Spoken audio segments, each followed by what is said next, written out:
मुझे कुछ ज्यादा बोलने की जरूरत नहीं। 60 उम्मीदवारों ने अपनी आस्था जताई है। उनको 61वां लाना पड़ रहा है तो कहीं ना कहीं आप ये मान के चलेगी इन 60 में कोई कैपेबल उम्मीदवार कांग्रेस नहीं समझती। साथियों, जिस प्रकार से आपने तस्वीरों के माध्यम से देखा कि बारडा के क्रांतिकारी चौक से उमेद पातवास ने जो टिकट मिलने के बाद जो यहाँ पे पहुंचे हैं, उनके काफी संख्या के अंदर लोग पहुंचे हैं। सबसे पहले सर बधाई हो आपको कि बीजेपी पार्टी ने आपको उम्मीदवार उतार दिया है यहाँ से। मैं इसके लिए भारतीय जनता पार्टी के शीर्ष नेतृत्व का धन्यवाद करता हूं।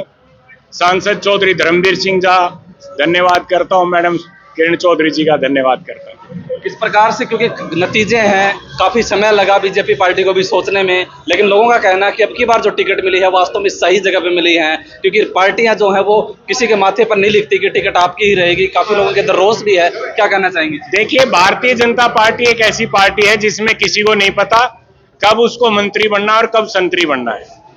यही काम बीजेपी ने पहले बनाने का काम किया। आपने देखा होगा एक आम साधारण घर से श्री नायब सिंह सैनी जी को मुख्यमंत्री बना दिया। आम साधारण घर से माननीय श्री मनोहर लाल जी को मुख्यमंत्री बनाया था, अब केंद्रीय मंत्री बनाया हुआ है। विशंबर वाल्मीकि जी जो लगातार 2 बार चुनाव जीते और अब मंत्री थे, उनकी टिकट काट दी। यहां कुछ भी स्थायी नहीं है।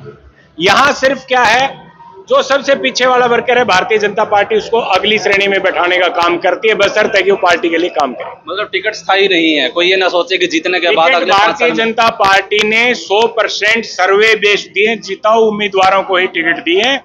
और आप ये मान के चले, आज ये किसान भवन है, किसानों की धरती है ये। हम भी इसी परिवार से आते हैं। तीसरी बार भारतीय जनता पार्टी पूर्ण बहुमत की सरकार हरियाणा में बनाएगी और बारडा की सीट, ये मेरे जो भाई खड़े हैं, मेरे जो किसान हैं, मेरे जो साथी हैं, क्योंकि मैं खुद एक सैनिक हूं और शहीद का बेटा हूं, हम सब मिलके इस सीट को भी जीतकर भारतीय जनता पार्टी की झोली में डालने का काम करेंगे। धन्यवाद। तस्वीरों में आप देख रहे हैं यहाँ पे काफी संख्या के अंदर लोग पहुंचे हैं। एक लास्ट प्रश्न पूछना चाहूंगा सर कि उमेद पातवास जी को टिकट मिलने के बाद कांग्रेस पार्टी क्या सोचेगी, क्योंकि अभी तक टिकट वितरण कांग्रेस पार्टी ने नहीं किया है। वैसे तो मेरे ख्याल से कांग्रेस को अब ज्यादा सोचने की जरूरत नहीं है, क्योंकि उनकी हार निश्चित है। बाकी मंथन तो हर आदमी करता, वो करते रहेंगे। कांग्रेस में मुझे कुछ ज्यादा बोलने की जरूरत नहीं। 60 उम्मीदवारों ने अपनी आस्था जताई है और अगर उनको 61वां लाना पड़ रहा है तो कहीं ना कहीं आप ये मान के चलेगी इन 60 में कोई कैपेबल उम्मीदवार कांग्रेस नहीं समझती।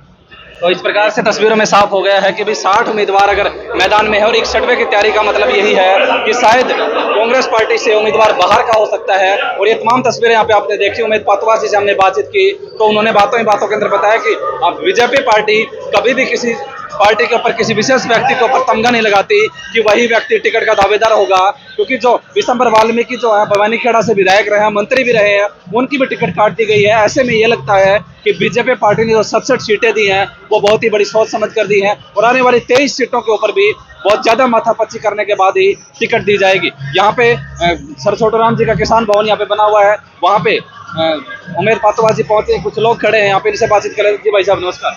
नमस्कार। उमेद पातवास जी को टिकट मिल चुकी है, कितनी खुशी है, क्या कहेंगे? बहुत घनी खुशी है जी आपको। और इस प्रकार ईमानदार श्रेष्ठ नेता नहीं है जी, ये एक भविष्य में एक दिन मंत्री का पद लेगा जी, मंत्री के रूप में। आप किस लिए जुड़े उमेद पातवास जी के? मैं तो निर्दलीय था ना जी, उस टाइम का जुड़े ना, निर्दलीय, आज से 10 साल पहले। इनके विचार अन्य नेताओं से कैसे भिन्न है, क्या आप इनसे एक्टिवेट एक नंबर विचार बहुत बढ़िया है जी और सरल विचार हैं और ये बहुत आगे एक दिन मंत्री बनेगा। क्या लगता है?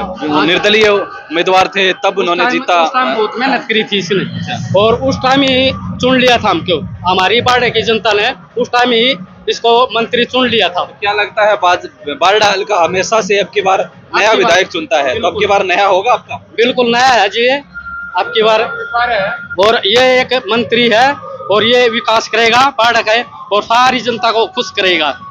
भाई खुशी तो देखो उस दिन आ जाएगी जिस दिन 5 तारीख को चुनाव होंगे और 8 तारीख को रिजल्ट घोषित होगा।